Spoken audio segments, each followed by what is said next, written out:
বন্ধুরা, আমি এখন কোথায় যাচ্ছি বলো তো? আমি যাচ্ছি এখন পাশের বাড়ি, কারণ পাশের বাড়ি ওরা সরস্বতী পুজো দেবে, তাই আমাকে বলেছে গুছিয়ে দিতে। তাই সকাল সকাল উঠে কাজটা সেরে স্নান করে রেডি হয়ে বেরিয়ে যাচ্ছি। তো চলো যাওয়া যাক। তো আমি কিন্তু চলে এসেছি পুজো বাড়ি। দেখতে পাচ্ছ এখানে সব কিছু আছে, এখানে অনেক কিছু ছিটানো ছিল, সব কিছু গুছিয়ে নিয়েছি একে একে। আর তারপরে আমি ফলগুলোকে সব বানিয়ে নিয়েছি। এইবার আমি ফলগুলো সব থালায় থালায় নৈবেদ্য সাজিয়ে নেব।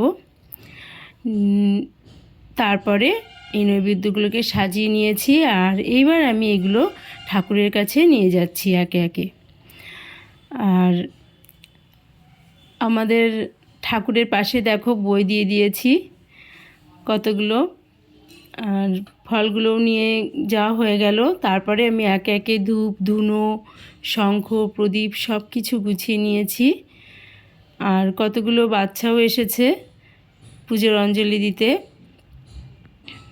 আর আমাদের ঠাকুরটা দেখো কত সুন্দর লাগছে, একেবারে হলুদ কালারের শাড়ি পরা, আর গাছের পাশে বসে রয়েছে। মাথায় দেখো ছাতা আছে, একেবারে আলাদা রকমের প্যান্ডেল হয়েছে এবার, একেবারে ইউনিক। তোমাদের কেমন লাগছে কমেন্ট বক্সে জানিও। আমার তো খুব ভালো লাগছে। আর অ্যাকচুয়ালি আমার আজকের দিনটাই খুব সুন্দর গেছে।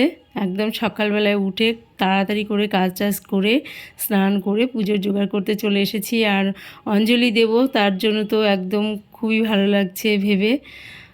দেখতে পাচ্ছ ছাতাটা সরস্বতী ঠাকুরের মাথার উপরে ছাতা দিয়ে রেখেছি। আর আজকে বৃষ্টিটাও হয়েছে ভালোই দিনে, তো ঠাকুরের গায়ে একটুও জলও লাগেনি।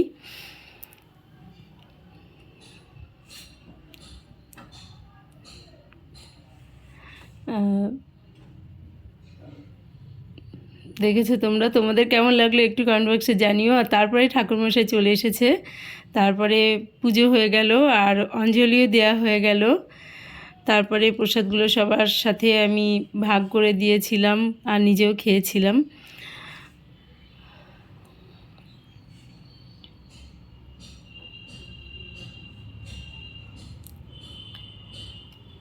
আর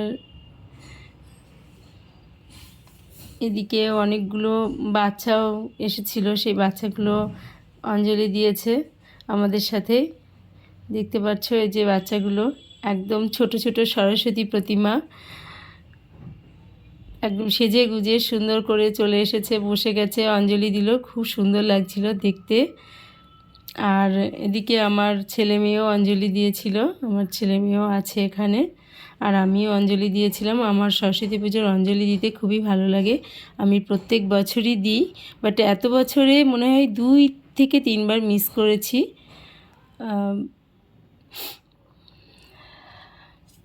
এই যে এটা আমার ছেলে আর এটা আমার মেয়ে, ওরা অঞ্জলি দিল, সবাই মিলে একসাথে অঞ্জলি দিলাম। আর ওই বাড়ির সবাই ছিল। তো পরের দিনই দধিকর্মার পুজোর জোগাড় করতে বসে গেছিলাম, ফল টল বানিয়ে চিড়ে মুরগি খই দই মিষ্টি বাতাসা সব কিছু দিয়ে দধিমঙ্গলের জন্য সব কিছু গুছিয়ে ফেললাম। আর তারপরে চলে এসেছিলো ঠাকুরমশাই, দিয়ে অনেকক্ষণ ধরে ঠাকুরমশাই পুজো করলো।